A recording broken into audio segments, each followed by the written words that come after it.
This morning, President Trump and his allies are leveling new attacks on some religious groups, questioning their efforts to help migrants in the United States. Catholic and Lutheran charities say they are facing a cash crisis after the administration ended funding for their programs that help resettle refugees. This comes as over the weekend, the president created a task force aimed at targeting what he calls anti-Christian discrimination in the federal government. With us now is Reverend Paul Brandeis Raushenbush, the president and CEO of the Interfaith Alliance. Thank you so much for being with us. How big of a problem is anti-Christian discrimination in the federal government? Well, what's interesting is it's almost non-existent. I mean, there have been Christians in federal government. There have been great programs that have been run with Christian assistance and USAID. This is not a problem. But the president is actually, what he's trying to do is create a problem, which is part of a play for power. And so this is what we've actually seen is an anti-Christian bias coming out of the White House. So we actually need protection from the White House at this point. And no one knows that better than people like Mary and Buddy, who have been attacked, bullied by the president, receiving death threats just for preaching from her pulpit that he might give mercy.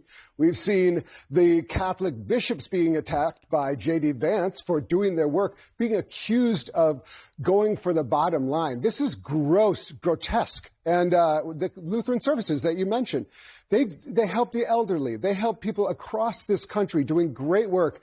And Elon Musk comes out and says, oh, these people are money laundering. This is terrible. These are all attacks directly on Christian communities. The Quakers have experienced it, with ICE being now allowed to invade congregations. One after another, Christian communities under attack from this Trump, Vance, Musk administration. And it's very ironic that they're worried about anti-Christian bias, given that we need to be protected from this White House rather than protection. This White House does have a lot of support from different parts of the faith community. I wonder how you think it uses faith. This White House? Yes. It uses faith for power. This is all from a Christian nationalist playbook. They don't have actually wide support. They have wide support from a very narrow slice of American Christianity, which is white, Protestant, Christian nationalists who are on a quest for power. And that's what's being rewarded here. It's not just Christian nationalists, I think, among religious groups that support him. He has support within, many parts of the evangelical community, which isn't necessarily Christian nationalists. Not necessarily, but many of them are. And so these are folks who have actually really helped him get reelected. And so when he talks about anti-Christian bias, he's not talking about Christianity at large. He's not talking about me or mainstream Christianity, which includes the Episcopalians, the Catholics, the Lutherans, the Quakers, even the LDS Church has come out and said we actually need to be able to do our ministry without being attacked by the government.